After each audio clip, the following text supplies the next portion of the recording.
Football has always been more than just a sport. It's culture, identity, and for many, a form of resistance. But in Chile during the 1970s and 80s, under the brutal dictatorship of Augusto Pinochet, it became something else, a weapon of propaganda. At the heart of it all was Colo-Colo, Chile's most popular and successful club.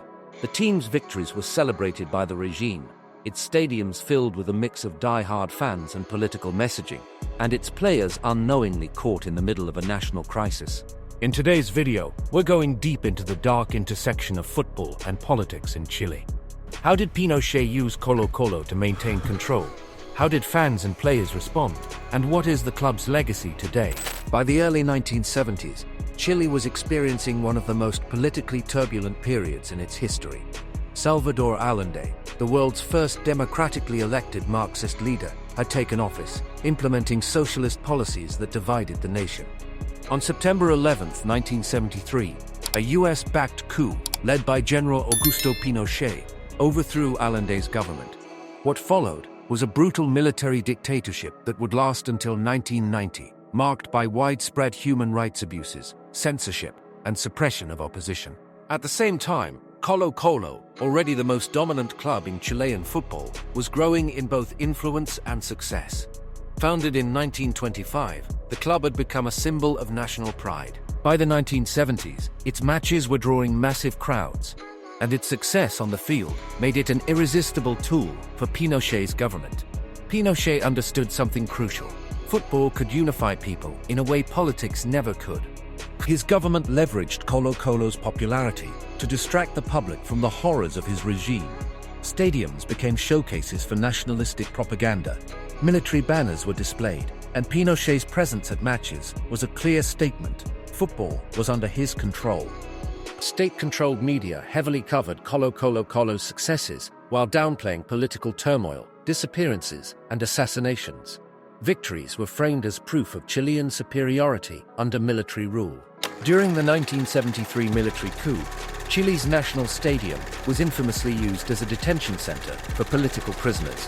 While Colo-Colo fans celebrated victories on the field, just miles away, thousands of people were being tortured and executed. One of the most crucial moments in the intersection of Colo-Colo and Pinochet's regime came in 1973, when the club reached the Copa Libertadores final against Argentina's Independiente. It was seen as more than just a football match. It was Chile against Argentina, a battle for national pride. Pinochet's government hyped up the match, treating Colo-Colo's success as symbolic of Chilean strength under military rule.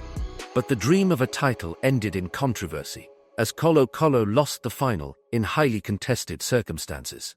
Despite the loss, Pinochet's regime still used the moment to promote national unity and resilience. Behind the scenes, however, players were becoming increasingly aware of how the regime was using them. Some, like Carlos Caszely, took a stand.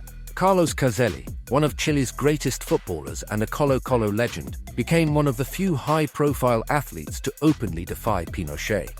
His refusal to shake the dictator's hand in 1974 was a bold statement, one that came with consequences. Caszely's mother was later arrested and tortured by Pinochet's secret police, a clear warning that resistance would not be tolerated. Despite this, Caszely continued to speak out against the regime, making him an icon of defiance in Chilean football history. Not all Colorado fans embraced Pinochet's use of the club. Many actively resisted the dictatorship, using football as a means of protest. Fans smuggled anti-Pinochet banners into stadiums, risking arrest. Chants and songs opposing the dictatorship could sometimes be heard in the stands, despite the danger.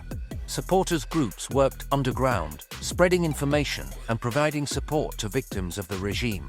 Even within the club, tensions existed. Some players and officials were aligned with the regime, while others despised it. Colo-Colo was a microcosm of Chile itself, divided, yet bound together by a shared passion for football. As Pinochet's reign came to an end in 1990, Colo-Colo entered a new chapter. The club's association with the dictatorship left a complicated legacy, one that is still debated today. In 1991, just 1 year after Chile's transition to democracy, Colo-Colo won its first and only Copa Libertadores title, a moment that truly belonged to the people of Chile, free from political interference. Today, Colo-Colo remains Chile's most successful club, but its past is a reminder of how football can be manipulated for political gain. The story of Colo-Colo under Pinochet is not just about football. It's about power, propaganda, and the resilience of a nation's people. Football and politics are inseparable. The story of Colo-Colo during Pinochet's dictatorship is proof of that. The game we love can be used for unity, but also for control. It can be a source of joy, but also of resistance. So what do you think? Should football always stay separate from politics? Or is that impossible? Let us know in the comments below. If you enjoyed this deep dive, hit that like button and subscribe to Football, the beautiful game, for more incredible football stories. Until next time, keep loving the beautiful game and never forget the lessons history has taught us.